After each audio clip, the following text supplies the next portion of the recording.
Sesledim seni duymadın. Yar yalvardım, ah ne fayda, benim olmadın.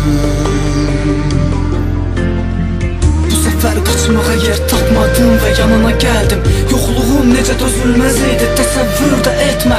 Və sənsiz batan hər günəşdə artdı mənim dərdim. 5 dəqiqə yanımda qal, bu səfərlik getmə. Çox şey dəyişməyib ki buralarda, hər şey eyni. Sadəcə mən üzüldüm, mən ağladım, mən bitdim. Və bir də sakitcə məni atıb getməyini həftələrlə, aylarla, göz yaşımla qeyd etdim. Həftələrlə, aylarla, göz yaşımla qeyd etdim. Ben duygular altında, tufanlar boynunda, sevgimin uğrunda öldüm bittim ben. Dertlerin boynunda, alovlar altında, sevdiğimin uğrunda öldüm bittim ya.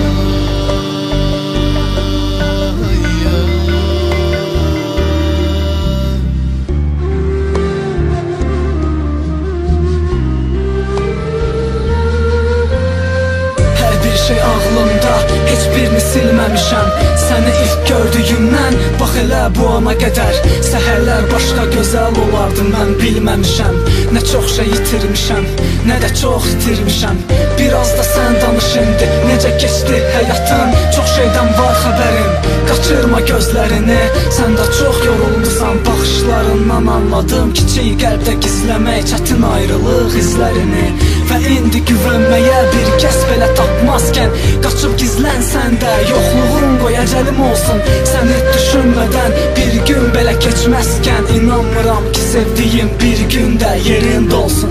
Daha nə söyləyim ki sənsizlik ürəyə ağır. Qorxuram, içim yanır, üzdə təbəssüm bilinməz. İnan ki səndən çox mən istərdim unutmağı, amma adın qəlbə yazılı, əldə deyil ki silinməz.